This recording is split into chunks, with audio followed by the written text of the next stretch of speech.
harapanku. Semuanya.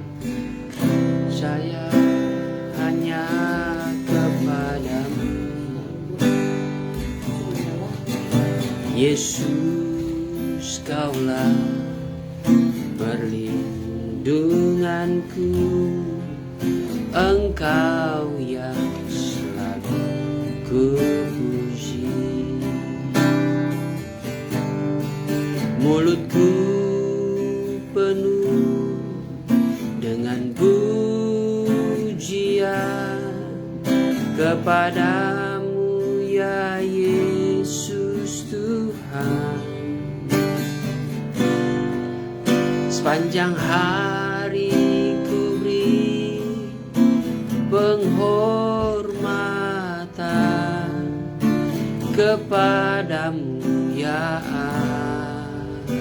Allahku. Tuhan, Kaulah pengharapanku. Ku percaya hanya kepadamu, Yesus, Kaulah perlindunganku, Engkau yang selalu kupuji. Mulutku penuh dengan pujian kepadamu, ya Yesus Tuhan. Sepanjang hari ku beri penghormatan kepadamu, ya Allahku. Mulutku penuh dengan pujian kepadamu, ya Yesus Tuhan. Sepanjang hari ku beri penghormatan kepadamu, ya Allahku. Kepadamu, ya Allahku.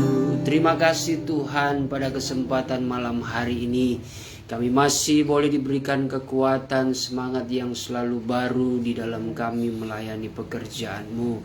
Dalam segala aktivitas pelayanan maupun sidang jemaat-Mu yang melakukan kegiatan di hari Minggu ini, biarlah Tuhan Engkau senantiasa menyertai dan memberikan hikmat agar setiap tindakan perbuatan kami tetap menjadi berkat dimanapun kami pergi dan berada.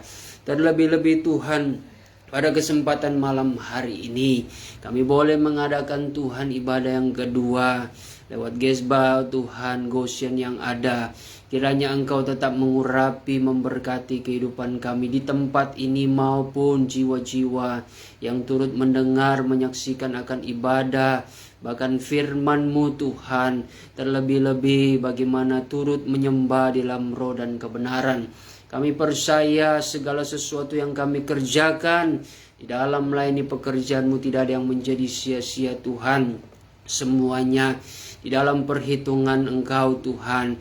Dan kalau Engkau sudah perhitungkan segala sesuatu yang kami lakukan untuk hormat dan kemuliaan bagi-Mu, kami percaya Kau telah menyediakan upah bagi kami, berkat-berkat yang baru yang senantiasa memelihara jiwa kami Tuhan. Terima kasih Bapa. Saatnya kami akan memulaikan ibadah kami lewat ibadah Beston pada saat malam hari ini. Kuduskan kami semua Tuhan, terlebih hamba-Mu yang akan menyampaikan firman-Mu. Hamba-Mu hanyalah manusia biasa yang penuh dengan kelemahan dan keterbatasan. Tetapi biarlah hikmat Allah melalui karunia-karunia Roh-Mu Tuhan yang boleh menghantarkan bibir lidah hamba-Mu ini untuk memperkatakan setiap kebenaran firman-Mu, agar jangan Tuhan kami semua dikuatkan oleh hikmat hamba-Mu pribadi, tetapi kami sama-sama dikuatkan dengan hikmat sorgawi yang membawa kepada kemenangan, bahkan pembentukan iman kami yang semakin sempurna dan dewasa di hadapan-Mu. Terima kasih Bapa, segala bentuk kuasa kegelapan yang mengganggu, mengintimidasi jalannya ibadah Beston kami pada saat hari ini, kami hancurkan demi nama Tuhan Yesus Kristus. Setan iblis, engkau keluar, darah Tuhan Yesus yang berkuasa. Terima kasih Tuhan, urapi kami semua terlebih hamba-Mu. Di dalam nama Tuhan Yesus Kristus kami sudah berdoa. Haleluya, amin. Baik, puji Tuhan, shalom. Pada kesempatan ini ya kita tetap bersyukur kepada Tuhan bagaimana perbuatan Tuhan dalam kehidupan kita yang selalu nyata, memelihara dan menjaga, melindungi di seluruh kehidupan kita. Bahkan sampai detik ini kita percaya kuasa Tuhan selalu bekerja dengan kasih-Nya yang senantiasa menjaga dan memberkati kehidupan kita. Kita buka firman Tuhan di dalam Matius pasal yang ke-21 ayat yang ke-19. 18-19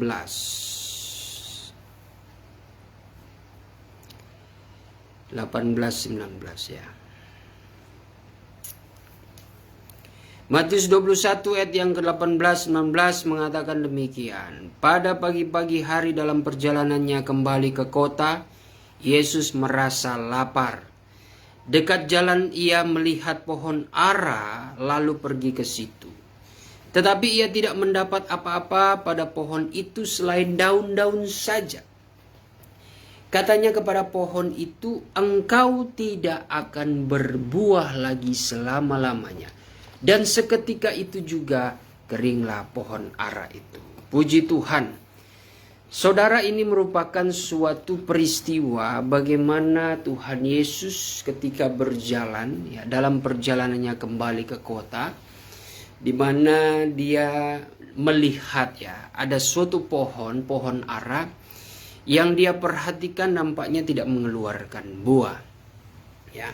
Tetapi sekonyong-konyong Tuhan Yesus pada saat itu juga dia mengutuk pohon ara itu dengan Tuhan mengatakan engkau tidak akan berbuah lagi selama-lamanya. Nah, ini sebenarnya memberikan suatu pesan bagi kita dan menjadi perhatian bagi kita sebagai gereja Tuhan di akhir zaman ini, bahwa kebenaran dalam kisah, dalam satu peristiwa yang kita baca dalam konteks ayat Matius 21 ayat yang ke-18-19 ini senantiasa harus kita pahami secara rohani. Karena kalau kita tidak pahami secara rohani, maka ini hanya sekedar cerita saja. Cerita yang kebetulan Tuhan Yesus berjalan pulang ya, perjalanannya kembali ke kota, dia bertemu pohon, dia mengutuk, ya pesan di situ ya secara letterlek yang kita tahu Tuhan Yesus hanya sekedar mengutuk. Dan kita tahu dia adalah suatu sosok yang berkuasa ya untuk melakukan segala sesuatu. Dan di situ kita percaya dia mampu melakukan segala sesuatu. Tapi ada pesan rohani yang penting sekali harus kita selaraskan ya. Selaraskan dengan kehidupan kita sehari-hari. Apa maksud ya yang terkandung di dalam ayat ini? Kenapa ada pohon ara? Kenapa Tuhan Yesus mengutuk seperti itu? Ini penting kita pahami. Karena memang segala sesuatu harus dibandingkan, harus ditafsirkan tentu dengan pimpinan roh. Makanya Rasul Paulus pernah mengatakan di dalam 1 Korintus pasal yang kedua ayat yang ke-13 ya. Coba kita baca 1 Korintus 2 ayat yang ke-13.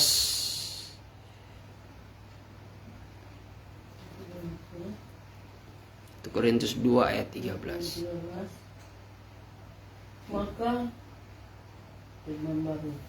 Dan karena kami menafsirkan hal-hal rohani kepada mereka yang mempunyai roh, kami berkata-kata tentang karunia-karunia Allah dengan perkataan yang bukan diajarkan kepada kami oleh hikmat manusia, tetapi oleh Roh.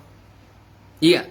Jadi Paulus mengajarkan segala sesuatunya ya akan hikmat Allah itu ya, menafsirkan itu secara rohani ya, tentang karunia-karunia rohani, terlebih tentang rahasia yang dikaruniakan kepada gereja Tuhan. Bagaimana rahasia ungkapan firman Tuhan itu memang membutuhkan karunia-karunia roh supaya kita mendapatkan pesan-pesan rohani apa yang terkandung di dalam firman Tuhan. Sebab Tuhan Yesus juga pernah mengingatkan kepada murid-muridnya bahwa kepada orang pengikut-pengikut Yesus Kristus itu tidak semua mereka mengerti arti perumpamaan ya. Melainkan murid-muridnya yang mengerti karena memang Tuhan memberikan, mengaruniakan rahasia kerajaan surga itu kepada murid-muridnya. Jadi berbeda, banyak memang kita boleh menjadi suatu kelompok yang mengikuti Yesus Kristus, tetapi tidak semua pengikut Kristus itu mau menjadi murid Tuhan ya. Tidak semua. Segala sesuatu sebagai pengikut Kristus itu pasti banyak seleksinya. Pasti banyak prosesnya ya, yang membuat mereka dari dipanggil menjadi terpilih. Karena mengikut Yesus itu tidak enak-enak saja, tetapi mengikut Yesus bagaimana kita siap untuk berkorban, kita siap mengikuti jejaknya, kita siap meneladani kehidupan Yesus Kristus. Nah saudara, di dalam ayat pokok kita pada saat hari ini sebenarnya merupakan tuntutan bagi gereja Tuhan di akhir zaman ini saudara. Bahwa sesungguhnya kita sebagaikan pohon ara ini dituntut mengeluarkan buah. Ya. Supaya buah itu betul-betul dapat menyenangkan hati Tuhan. Menyenangkan Bapa di surga. Karena memang di dalam Yohanes pasal yang ke-15 ayat yang ke-16. Di situ dikatakan ketika Allah sudah memilih kita, bukan kita yang datang. Bukan kita yang inisiatif, bukan karena kita melihat mengenal Allah. Oh Allah itu baik, Allah itu penuh kasih. Lalu kita datang dan kita memilih dia untuk menjadi kekasih kita. Tidak. Manusia sejak jatuh dalam dosa, mereka memiliki hati yang cenderung berbuat jahat. Mereka lebih suka mencintai dan mengikuti keinginan dunia. Makanya perbuatan-perbuatan yang didorong oleh keinginan dunia, perbuatan mereka itu senantiasa jahat. Jahat dan tidak diperkenankan oleh Tuhan. Itulah sebabnya saudara, kenapa Allah dengan inisiatif ya memilih kita, karena ternyata tujuannya juga Allah ingin menetapkan kita supaya dapat mengeluarkan buah ya. Dengan mengeluarkan buah Tuhan mau kita berbuah-buah, bukan berbuah satu kali tetapi berbuah-buah ya. Dalam kalimat Yohanes 15 ayat 16 itu supaya buahmu itu tetap ya. Coba kita baca Yohanes 15 ya. Bukannya kamu ini yang memilih aku, melainkan aku inilah yang memilih kamu, serta menetapkan kamu, supaya kamu ini pergi mengeluarkan buah, dan buahmu itu kekal adanya, Ya. supaya barang apapun yang kamu pohonkan kepada Bapa, dengan namaku, ia karuniakan kepada Itu salinan lama ya? Kalau salinan baru? Oh salinan lama? Lama ini. Kalau salinan baru? Bukan kamu yang memilih aku, Ya. tetapi akulah yang memilih kamu. Dan aku telah menetapkan kamu supaya kamu pergi dan menghasilkan buah. Dan buahmu itu tetap, supaya apa yang kamu minta kepada Bapa dalam namaku, diberikannya kepada. Iya. Jadi supaya buahmu itu tetap ya. Tetap berbuah. Nah, memang lebih tepat lagi, lebih tajam itu salinan lama. Supaya buahmu itu kekal ya. Berbicara kekal itu yang tiada berhenti berbuah-buah ya. Karena memang itu ciri anak-anak Tuhan. Orang-orang yang hidup dekat dengan Tuhan itu tidak akan berhenti berbuah-buah. Mazmur pasal yang pertama ayat yang kedua dan 3 ya. Ciri-ciri orang yang berbahagia itu ya, dari ayat pertama tidak mengapa, Mazmur 1 ayat 1 sampai 3. Ciri-ciri orang yang berbahagia itu bukan orang yang senantiasa suka duduk ya dengan orang berdosa, bergaul dengan orang fasik, ya, duduk dengan orang-orang pencemooh yang suka bergosip ria, membicarakan orang, membicarakan kekurangan orang, membicarakan dosa orang, membicarakan keterpurukan orang, ya. Ketika kita melihat saudara Siman sedang terpuruk, nah dia sedang jatuh dalam dosa, itu pantas dia dapatkan. Atau orang tua kita tertimpa masalah, ya memang dia patut mendapatkan itu semua karena dia memang orang yang berdosa.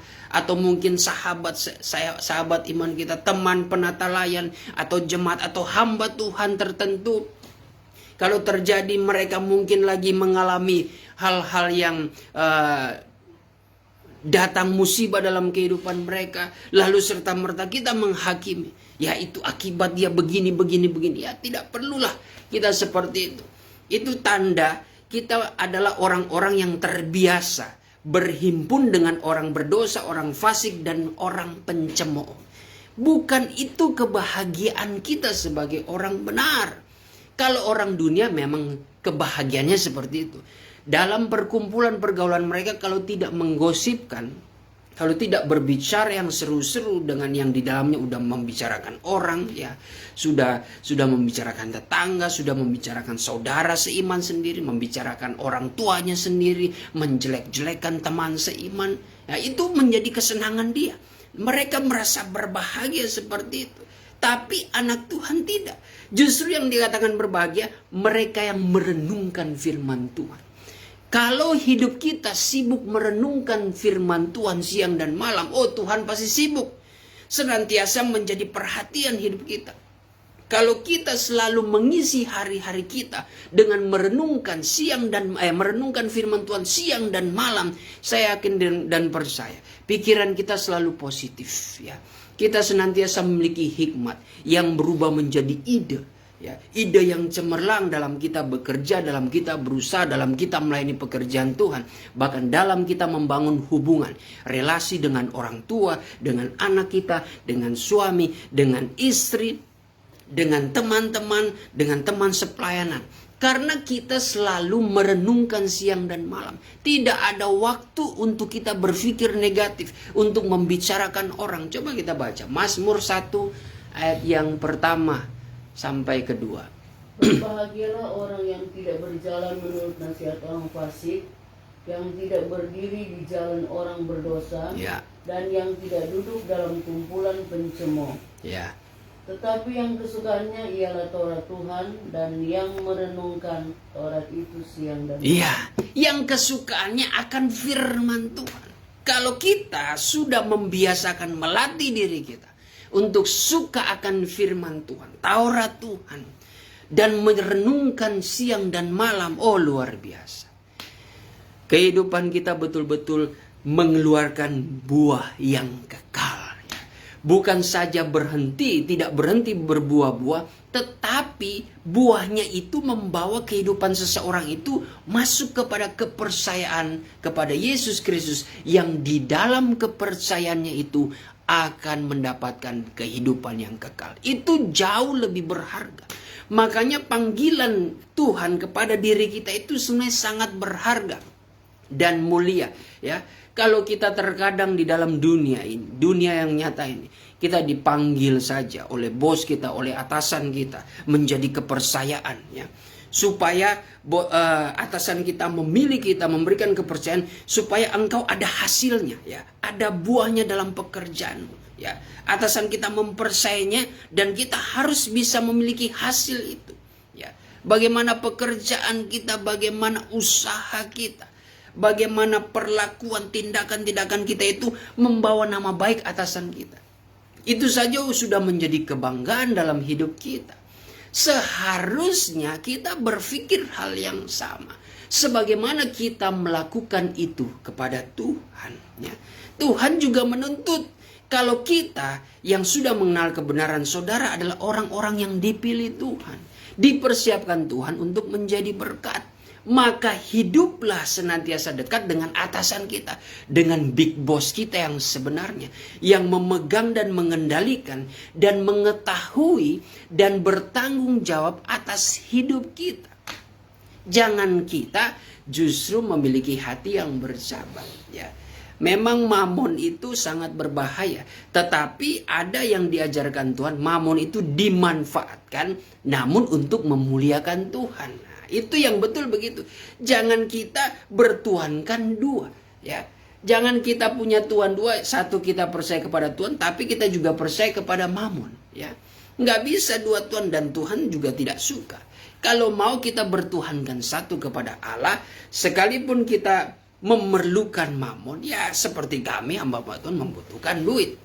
Manusia kehidupan realitanya membutuhkan duit, tapi jangan sampai kita diperhamba seolah-olah mamon ini, ya kekayaan harta dunia ini yang akan memperbudak kita, ya. Demi kita mengejar mamon, akhirnya waktu kita untuk merenungkan siang dan malam, waktu kita, hati kita yang harusnya mencintai akan firman, akan hadiratnya, akan doa, akan kebenarannya, akan pribadinya itu jadi berkurang. Kita jadi mencintai pekerjaan kita, mencintai pergaulan kita. Biasanya kan dalam pergaulan, ya, semakin banyak pergaulan kita, lingkungan pergaulan itu semakin banyak koneksi, ya, supaya itu bisa menjadi dapat pertemanan, ya, bisa mungkin jadi banyak klien, ya, bisa memperbanyak, ya, klien kita yang terhubung dengan pekerjaan kita, ya. Biasanya seperti itu, ya. Saya kurang mengerti, ya, di dunia pekerjaan seperti apa, tapi ya kurang lebih seperti itu kan. Bagaimana? Karena pergaulan itu akhirnya yang dimana pergaulan itu tidak 100%. Pergaulan itu yang menentukan atau minimal membawa kita kepada Tuhan. Tidak. Justru yang akan membuat kita semakin tertarik ke dalam dan semakin jauh dari kasih karunia Tuhan. Semakin mencintai dunia. Ya, apalagi pergaulan-pergaulan dengan para penguasa, ya, para pemimpin-pemimpin yang sudah tidak jujur, ya, yang walaupun secara, ya, di depan TV, di depan publik kelihatannya bijaksana, tapi kehidupan mereka di balik semua itu, waduh, penuh dengan pesta pora, mabuk-mabukan, perzinahan, percabulan, judi, ya, segala jenis kejahatan apapun, ya. Ada keangkuhan, kesombongan, iri hati dan sebagainya. Kita tidak tahu, ya. Kita tidak tahu orang-orang duniawi seperti itu, ya. Kita tidak perlu menghakimi, tapi firman Tuhan menunjukkan ciri-ciri orang dunia seperti itu. Minimal kita juga terkadang orang rohani seperti itu kan. Nah, tetapi di sini saudara, kita ingat, inilah peran kita sebagai orang-orang yang dipanggil dan dipilih Tuhan. Kita harus bisa membatasi diri kita. Tetap jaga kekudusan itu, supaya kita menghasilkan buah. Jangan sampai kita tidak menghasilkan buah yang baik, ya. Bukan buah yang busuk, ya. Buah yang baik, bukan buah yang asam. Jangan sampai Tuhan itu kecewa, ya. Tuhan kecewa, sedih melihat bagaimana bangsa pilihan yang dia pelihara, ya, seperti bangsa Israel sebagai tanaman kegemarannya, namun yang diharapkan mereka ini bertumbuh, berbunga, ya, berbuah, tapi berbuahnya itu buah asam, ya, buah yang pahit, buah yang busuk, seperti yang dituliskan lewat Nabi Yesaya, pasal yang ke-5 ayat yang ke-9. Coba Yesaya pasal 5 ayat yang ke-9.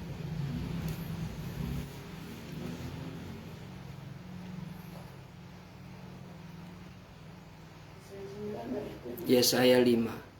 Yesaya 5 ayat yang ke-9. Dari ayat 7 saja baca coba.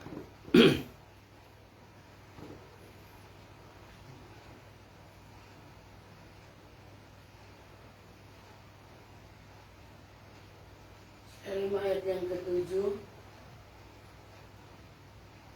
Sebab kebun anggur Tuhan semesta alam ialah kaum Israel. Sebab kebun anggur Tuhan semesta alam, Tuhan Allah yang hidup, yang mempunyai semesta alam itu adalah Israel. Luar biasa. Dari segenap suku bangsa di muka bumi ini, yang Tuhan perhatikan hanyalah bangsa yang dia pilih, yaitu Israel, ya.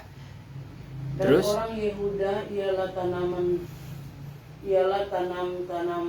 ya, suku Yehuda, ya, merupakan salah satu suku, ya, yang dipilih oleh Tuhan, yaitu lewat Israel itu, ya, sebagai tanaman kegemarannya.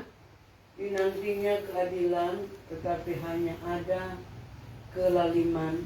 Dinantinya suatu keadilan. Keadilan di sini, saudara, sebenarnya berbicara tentang bagaimana Tuhan mengharapkan bangsa pilihan yang sudah ditanam dengan hukum-hukum Allah, harusnya hikmat yang lahir dari hukum Taurat, hukum Allah itu, mereka ngerti, ya, bagaimana memiliki perbuatan yang adil, perbuatan yang seimbang, perbuatan yang tidak pihak memihak, yang tidak mengasihi si A tetapi mengasihi si B, ya, atau sebaliknya, pilih-pilih kasih, ya. Seharusnya bangsa Israel dengan memiliki hukum Taurat itu tahu bagaimana bertindak seadil-adilnya, ya.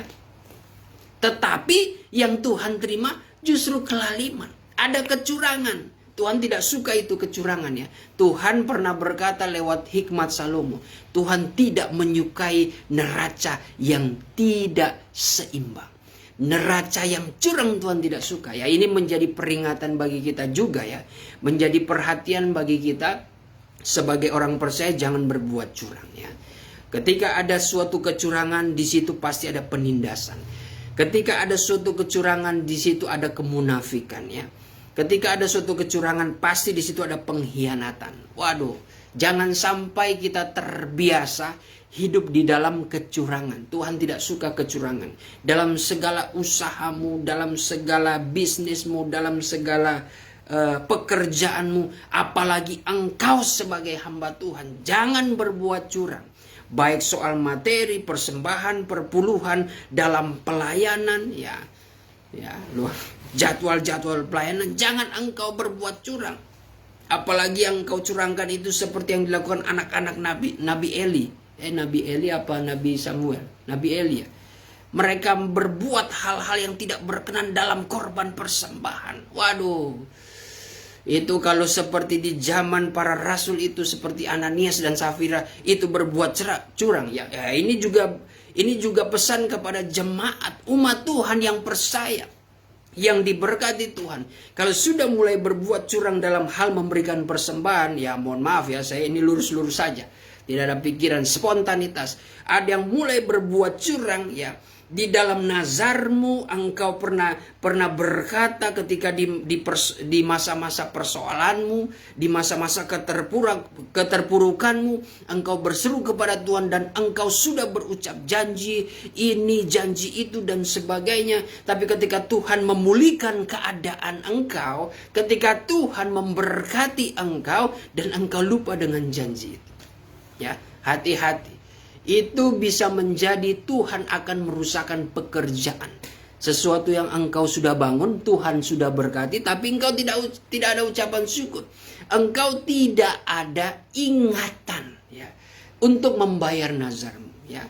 Atau engkau mungkin pernah berjanji kepada anak Tuhan, kepada orang tua, kepada kekasihmu, kepada adikmu, kepada kakakmu, kepada hamba Tuhan. Kalau begini-begini aku pasti akan begini-begini, tapi engkau tidak melakukannya. Nah, itu sudah berbuat curang. Tuhan tidak suka, ya. Nah, ini yang terjadi. Harusnya kita sebagai Israel rohani, kita sudah memiliki firman. Firman ini yang membuat kita mengerti hidup di dalam keadilan, ya. Dan bisa mengadili orang-orang di sekitar kita. Lewat tindakan perbuatan kita, kita dapat berbuat adil, tidak pilih kasih, ya. Tapi Tuhan malah melihat bangsa Israel ini kelaliman yang kutemui, ya. Ya, terus.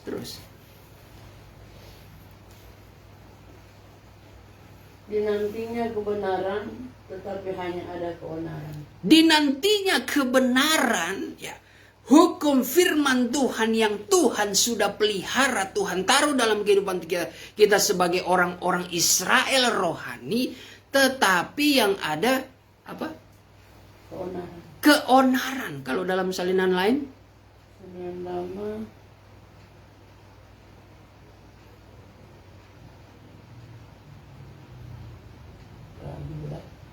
Hah? Bagaimana kalimat salinan baru? Baru. Oh, salinan lama?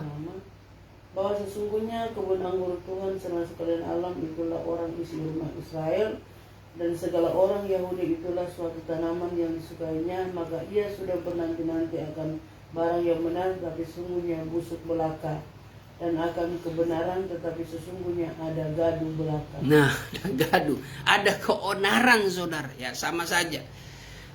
Tuhan menginginkan Israel yang sudah dipelihara imannya, yang ditumbuhkan imannya, yang sudah ditaruh akan firman kebenaran, bahkan itu suatu gambaran orang yang sudah lahir baru daripada air dan roh, dia menjadi pohon yang dewasa sampai dia mengeluarkan bunga. Itu berbicara karunia-karunia, artinya pohon yang sudah berbunga dia akan siap berbuah. Begitu juga pertumbuhan iman kita yang sudah lahir baru daripada air dan roh sampai memiliki karunia-karunia, itu tanda pohon yang dewasa. Tidak mungkin pohon yang masih muda itu sudah berbunga dan siap berbuah.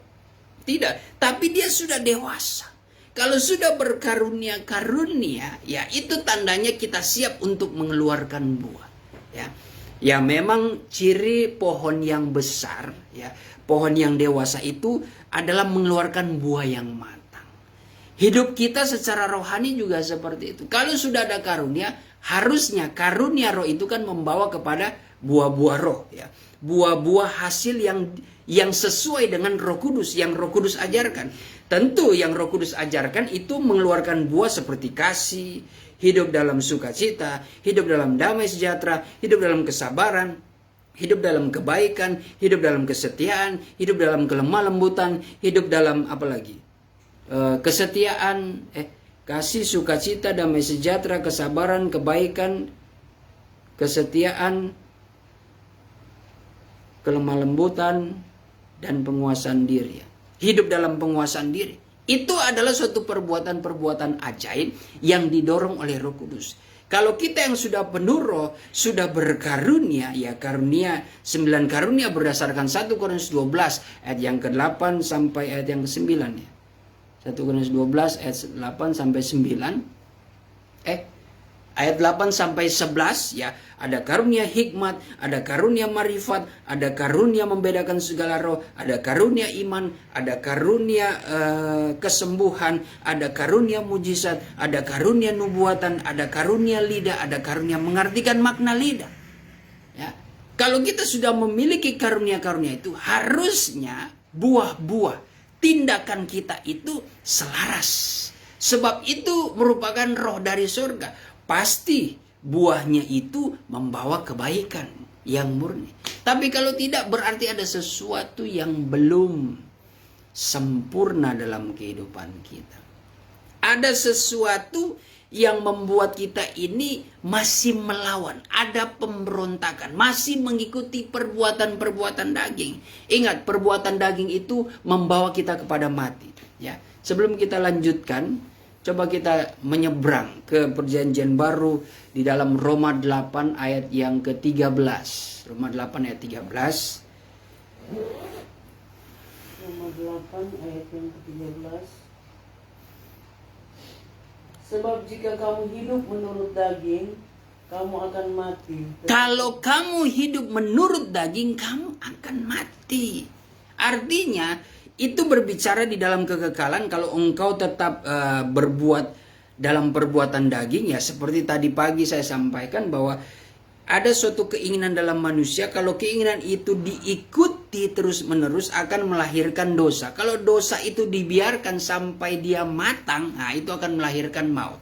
Ya, dosa itu adalah hasil dari keinginan daging. Ya, perbuatan-perbuatan manusia yang mengikuti keinginan daging, sehingga membuahkan dosa. Kalau buah itu dari muda dan dibiarkan matang, nah itu akan berujung binasa. Hal yang kedua, perbuatan mati itu adalah perbuatan-perbuatan yang merugikan orang lain, yang membuat orang menjadi kepahitan, yang membuat orang jadi kecewa. Secara batin karakter mereka mati. Kita sedang membunuh karakter mereka.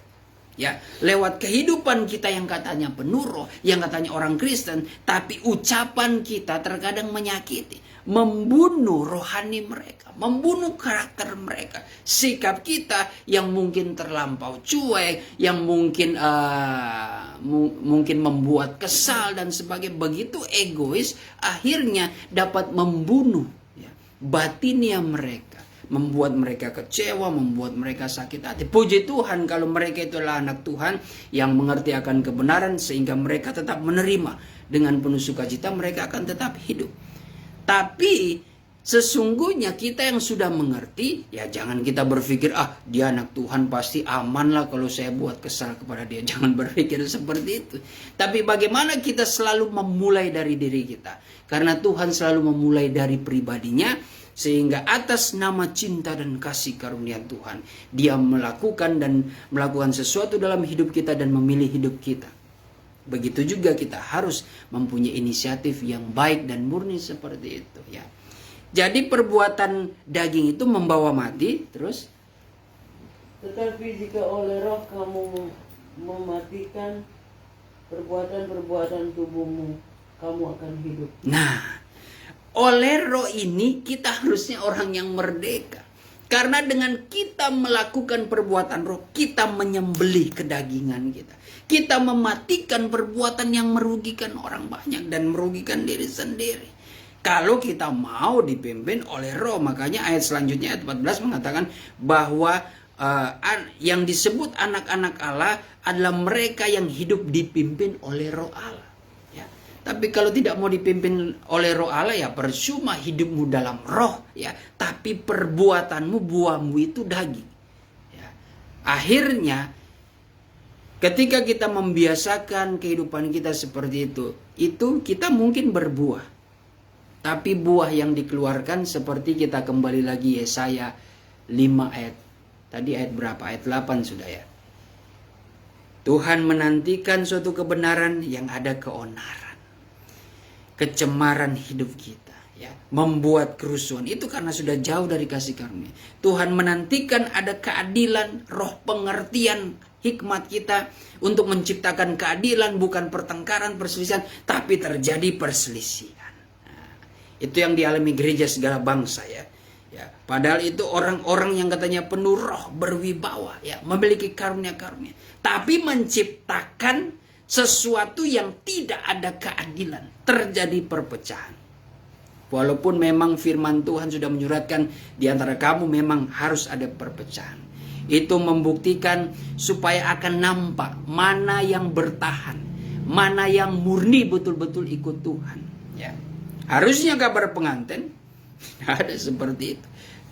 Yang namanya atau yang katanya mengatakan diri kami adalah kabar pengantin. Bukan dia yang menjadi penyebabnya. Tuhan pernah mengatakan bahwa dunia ini memang akan ada penyesatan. Tetapi dalam Salinan Baru celakalah yang menjadi penyebabnya. Yang jadi sumber penyebabnya dia yang paling celaka. Ya, seperti Tuhan Yesus. Tuhan Yesus memang akan ditangkap dan akan mati di salib. Tapi yang menyebabkan Tuhan Yesus tertangkap, Tuhan Yesus itu mati, siapa? Dalangnya. Dari Yudas, saudara. Itu yang lebih celaka seperti itu. Kalau jalurnya lewat dia lebih berbahaya. Makanya Tuhan katakan ya, waktu bertemu dengan Pilatus. Pilatus sempat mengatakan, aku ini punya kuasa untuk melepaskan dan membebaskan kamu. Tapi Tuhan katakan, kuasamu itu tidak seberapa. Ini hanya bahasa bebas saya. Kuasamu itu tidak seberapa, ya. Bahwa sesungguhnya ini sudah disuratkan, ya. Kalau memang sudah disuratkan itu, ya, kamu tidak bisa menahan kuasa itu bekerja, ya. Di mana itu merupakan misi Sang Mesias, memang jalannya harus seperti itu. Tetapi Tuhan katakan di situ, tetapi siapapun dia yang menjadi penyebabnya, ya, yang terlibat di dalam penangkapan Yesus, dia akan celaka. Ya. Hidup kita juga seperti itu. Hati-hati. Kita pelajari dari persekutuan, ya, kelompok Yesus Kristus, ya, yang menyerahkan dia itu bukan orang luar, tapi orang dalam. Bukan para orang Farisi, mereka terbukti dari sejak awal mereka cemburu, ingin membunuh Yesus, ingin menangkap Yesus, nggak bisa-bisa. tetapi sampai kepada titik Yudas yang dipakai, ya, orang dalam. Jadi terkadang dalam hidup ini, ya memang terkadang orang dalam. Ya, mau di gereja manapun, termasuk masalah gereja segala bangsa pun, ya ini karena sudah rahasia umum, ya. Jangan heran kalau terjadi sesuatu itu datang dari dalam. Kalau gereja GBI nggak ikut campur, mereka tidak ikut campur. Apalagi gereja segala bangsa yang mengusung kabar pengantin Kristus. Oh, justru orang kabar pengantin Kristus yang menjadi dalamnya, ya. Katanya mengobar-ngobarkan hukum kasihnya. Lihat. Kasih yang pura-pura. Roma 12 ayat 9 justru yang mereka tampilkan. Kasih yang munafik, ya. Seperti kata Paulus di dalam kepada jemaat yang Korintus. Makanya kami di sini berusaha menegakkan kebenaran kepada jemaat, menaruh dasar yang kokoh supaya jangan terpengaruh, ya. Sekalipun, ya, saya sudah sampaikan beberapa hari yang lalu dalam Beston, sedangkan kami yang berusaha mengajarkan kasih, ya, terkadang mereka yang tidak kuat untuk kami tegakkan kasih tetap, ya. Kalau kita dijahati, lawan itu dengan kebaikan. Ada terkadang manusia tidak bisa seperti ini. Ini harus dilawan. Kita jangan seperti orang hodop, ya. Hodop itu kebalikan dari orang yang dibodohi, orang bodoh, ya. Kita harus melawan kejahatan dengan kejahatan, ya. Cuma tidak disampaikan, tapi tindakannya seperti itu. Kita jangan dibodohi, ya. Terkadang kita mengikuti ego. Ya, kami secara manusia memang agak setuju sih dengan itu, tapi kalau dipikir-pikir, siapa lagi yang berbicara seperti itu? Dan kami kalau sudah berbicara tentu harus bisa melakukannya, ya.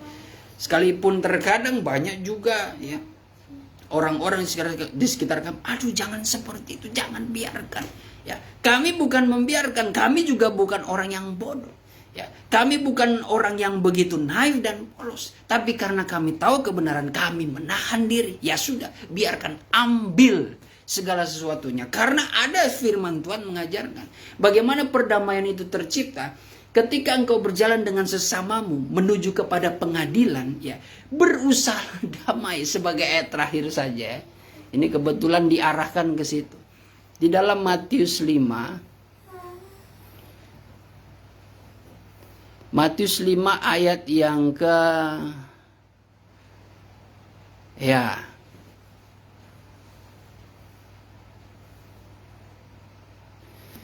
Matius 5 ayat 25 dan 26. Segeralah berdamai dengan lawanmu selama engkau bersama-sama dengan dia di tengah jalan. Segeralah berdamai dengan lawanmu selama engkau bersama-sama dalam proses. Ketika engkau berjalan dengan dia, ya, engkau lebih baik berdamai dengan lawanmu terus. Supaya lawanmu itu jangan menyerahkan engkau Ya. kepada hakim, dan hakim itu menyerahkan engkau kepada pembantunya, dan engkau dilemparkan ke dalam penjara. Ayat 26, Ya udah sampai situ saja. Supaya ia jangan sampai menyerahkan engkau kepada hakim. Di sini bukan berarti kita takut, ya. Dalam pengertian kalau kita benar, ya kita tidak perlu takut. Tapi dalam kebenaran itu, ya kita kalau bisa berdamai, ya. Dalam proses itu, ya kita berdamai, ya. Terkadang dalam suatu perpecahan, ya, yang membuat tidak damai-damai sama-sama berkeras hati bagaimana, ya. Sama-sama menunjukkan diri, egonya, ya. Sama-sama menunjukkan, oh kita ada backingan, wah, ya. Secara pribadi, ya sesungguhnya kalau kami merenungkan bahwa backingan kita itu yang paling berkuasa cuma Tuhan saja, ya. Saya terinspirasi bagaimana dengan kisah Yesus itu, sepertinya teladan Yesus, kisah daripada kehidupan Yesus itu menjadi inspirasi dalam segala aspek kehidupan manusia yang percaya kepada dia. Yang tidak percaya dia masa bodoh, ya. Hidup dalam egonya, ya. Hidup dengan Tuhan yang dia anggap Tuhan, ya. Ya, terutama dirinya sendiri yang dianggap Tuhan. Tapi orang hidup yang percaya itu, Yesus menjadi inspirasi, Yesus menjadi teladan. Tapi orang yang tidak percaya, waduh, inspirasi dia banyak, ya. Yang semuanya itu ditunggangi oleh iblis, ya. Hanya Kristen dia itu hanya KTP, kepercayaan dia itu hanya identitas, ya, secara masyarakat. Indonesia yang beragama, ya. Tetapi buah dari Kristen itu nol, ya. Ya, adalah sedikit, tapi hanyalah sebuah kemunafikan, ya. Yaitu orang-orang di luar sana. Di sini tidak ada. Tapi kita, orang yang percaya, inspirasi kita, ya. Makanya Paulus selalu mengerahkan, turutilah teladanku. Kenapa engkau harus menuruti teladanku? Karena aku menuruti teladan Kristus. Kristus yang menjadi inspirasi. Makanya di akhir hidupnya dia mengatakan, hidup dan matiku. Di dalam suratan Roma, bahwa hidup dan mati itu ada di dalam tangan Yesus Kristus sebagai Tuhan. Bahkan matinya pun dia mengatakan dalam Filipi pasal pertama ayat yang ke 21 mengatakan, hidup bagiku Kristus, mati adalah keuntungan. Ya. Itu luar biasanya Paulus. Dan itu menjadi suratan yang suci dan kudus yang harus tertanam di hati kita. Kalau kita tidak mampu, lebih baik jangan menganggap diri saudara anak-anak Allah. Ya. Di akhir zaman ini manusia mudah sekali percaya kepada apapun yang dianggap menarik, apapun yang dia anggap menyenangkan dan memuaskan kedagingannya. Dia percaya itu menjadi Mesias bagi dia. Mesias tidak serta-merta itu berbicara Yesus Kristus seperti yang tertulis dalam kitab Alkitab. Tapi Mesias itu berbicara menurut otak manusia yang penuh dengan nafsu itu. Mesias itu hal yang menyenangkan, hal yang berlimpah-limpah. Wah, orang yang betul-betul ya yang menjadikan dirinya hamba uang berlimpah-limpah itu, matanya langsung hijau, pikirannya itu langsung berimajinasi, berpikir hal yang tinggi-tinggi. Waduh, berlimpah-limpah, 2 kali lipat saja kalau penghasilan saya 1 bulan, luar biasa. Apalagi kalau penghasilan saya itu 2, 3, 10 miliar, berlimpah-limpah bisa 2 kali lipat. Apalagi ditambah dengan pikiran yang sudah tercemar dengan keinginan dunia, lalu memakai ayat firman Tuhan, ketemulah dia, aku akan memberkati engkau 30 kali lipat, 60 kali lipat, dan 100 kali lipat. Waduh. Disitulah ya, jadi rusak hatinya, jadi rusak pikirannya, jadi tidak terkendali, menjadi sombong dan siap dijatuhkan oleh Tuhan. Itu adalah tanda orang yang tidak berbuah. Kalau berbuah, dia adalah berbuah busuk. Bagaimana ayat terakhir penutup Yesaya 5 tadi?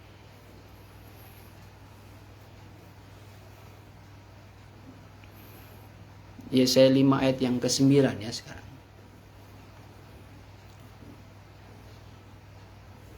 Di telingaku terdengar firman Tuhan semesta alam, sesungguhnya banyak rumah akan menjadi sunyi sepi. Yesaya 5 ayat 9.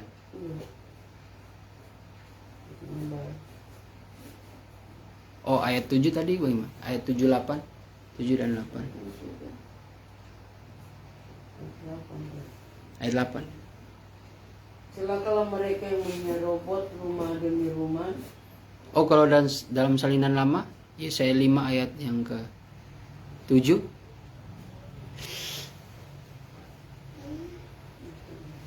Salinan lama, Yesaya 5 ayat 7. Bahwa sesungguhnya kebun anggur Tuhan serwa sekalian alam, itulah orang isi rumah Israel.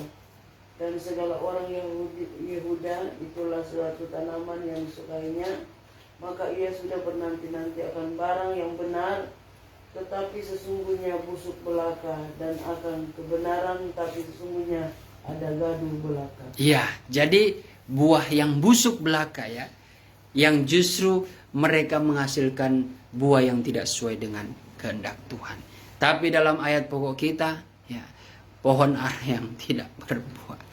Ini sebenarnya mengenai rahasia firman gereja Tuhan dituntut buah. Mengenai Matius 21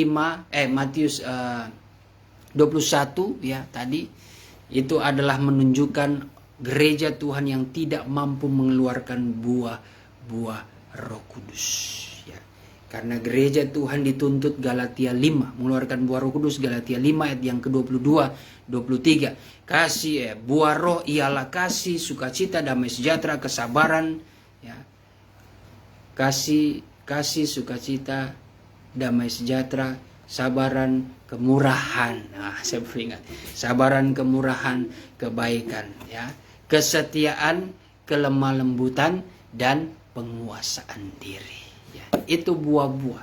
Tapi tampaknya Tuhan tidak melihat.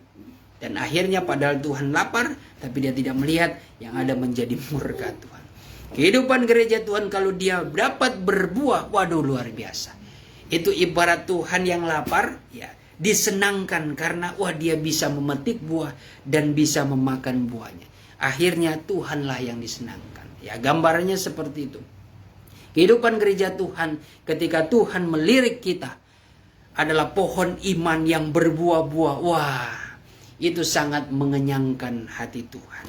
Sangat menyenangkan hati Tuhan. Karena dia melihat sebagaimana dia memelihara kita sebagai pengusaha kebun anggurnya, tentu petani menantikan buah, ya, karena itu untuk kebutuhan makannya, ya, untuk penghidupannya. Ya, begitu juga Tuhan sudah pelihara itu karena ada tujuannya, supaya Tuhan bisa memetik buah dalam kehidupan kita. Dan buah yang dipetik oleh Tuhan adalah buah kebenaran. Terima kasih Tuhan, pada saat malam hari ini kami sudah belajar akan firman-Mu. Ajari kami menjadi pribadi yang percaya dan mengeluarkan buah-buah yang baik, agar hidup kami ini boleh berkenan di hadapan-Mu. Kami rindu untuk menyembah Engkau dalam roh dan kebenaran Tuhan. Kiranya Engkau layakkan kami, berikan kesanggupan, berikan kerinduan yang baik, semangat yang baru untuk senantiasa mencintai hadirat-Mu. Segala bentuk kuasa kegelapan yang mengganggu, mengintimidasi, melemahkan Tuhan. Setiap penyerahan kami dengan berbagai cara, kami tolakkan semuanya itu hanya di dalam nama Tuhan Yesus Kristus. Setan iblis, engkau tinggalkan perhimpunan kami. Darah Tuhan Yesus yang berkuasa. Ribidis aide lebedi krai de lo walarai. Terima kasih Tuhan, kami sudah berdoa dan siap menyembah Engkau. Haleluya. Ku sembah Kau, ku sembah Kau, Engkau yang layak untuk ku sembah, ku sembah Kau, ku sembah Kau, Engkau yang layak untuk ku sembah. Rai di lauai, rai di terawai, nelai di terawai, di kerawai, di lau, di lauai, rai di terawai,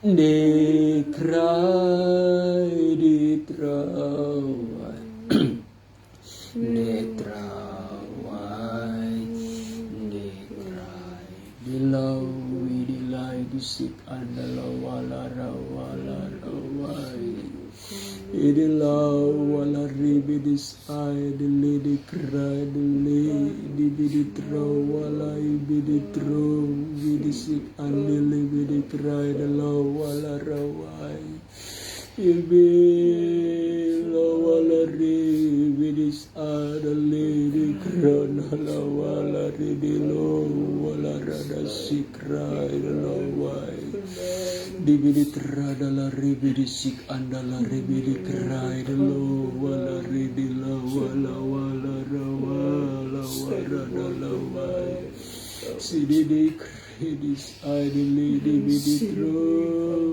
wala ribi di adala wala rawala ribi di kra wala ribi di lai irai di sip adili bidi kanal wala ribi di kra wala wala ribi di sa wala ribi la wala rawai Idelai disik andali bidikra dalam walhara dari disikra walara walara. Haleluya. Ribidis andali bidikra bidikra wala wala. Idela redisik andali bidikra ideli disiri bidikra walara. Dibidikra disik andali bidikra idela walara dalam ribidis. Terima kasih Tuhan, terpujilah nama-Mu. Pada saat malam hari ini kami sudah beribadah kepada Engkau. Kiranya Engkau menyempurnakan dalam segala doa dan pergumulan kami.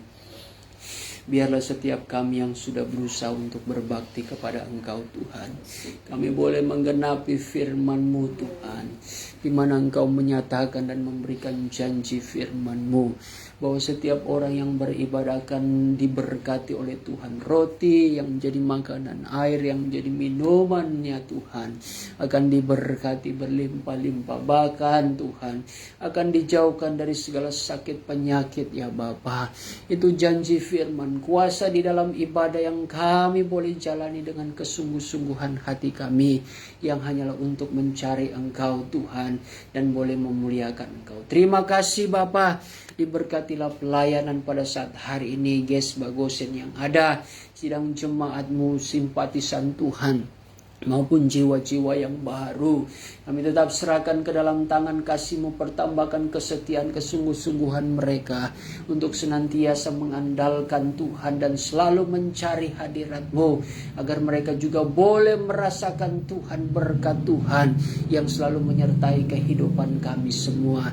Jagalah, lindungi kaum keluarga kami dalam segala aktivitas pekerjaan mereka, kegiatan yang mereka jalani sepanjang sepekan ke depan Tuhan. Tolong sebagaimana apa yang Kau sudah buat memelihara kehidupan kami, kaum keluarga, aktivitas kami sepanjang minggu demi minggu yang kami lewati Tuhan. Biarlah Engkau tetap melakukannya dengan setia, dan kami percaya Kau Allah yang setia bagi kami. Ajari kami untuk juga dapat setia dan selalu mengasihi Engkau Tuhan. Terima kasih Tuhan, ampunilah dalam segala kekurangan, kesalahan dosa kami di hadapan-Mu, tetapi baharui senantiasa di dalam pengampunan-Mu Tuhan, pengudusan-Mu yang membaharui roh, jiwa dan tubuh kami di dalam Engkau. Terima kasih Tuhan, inilah yang menjadi doa dan permohonan kami, dan akhiri ibadah Beston kami pada saat sore hari ini dengan penuh ucapan syukur di dalam nama Tuhan Yesus Kristus. Haleluya. Saudara dan saudariku yang dikasihi Tuhan, terimalah berkat damai sejahtera yang dianugerahkan Allah Bapa di sorga oleh cinta dan kasih sayang anaknya yang tunggal, yaitu Tuhan Yesus Kristus, di dalam persekutuan Allah Roh Kudus tinggal diam di hati kita, memberikan penghiburan dan pengharapan yang baru, sukacita sorga dan kekuatan yang baru. Berkat kemenangan ini akan menyertai kita mulai hari ini sampai Tuhan Yesus datang kembali menjemput gerejanya di atas awan-awan, di dalam kemuliaan yang kekal sebagai Raja di atas segala raja. Haleluya, haleluya, haleluya. Terima kasih Yesusku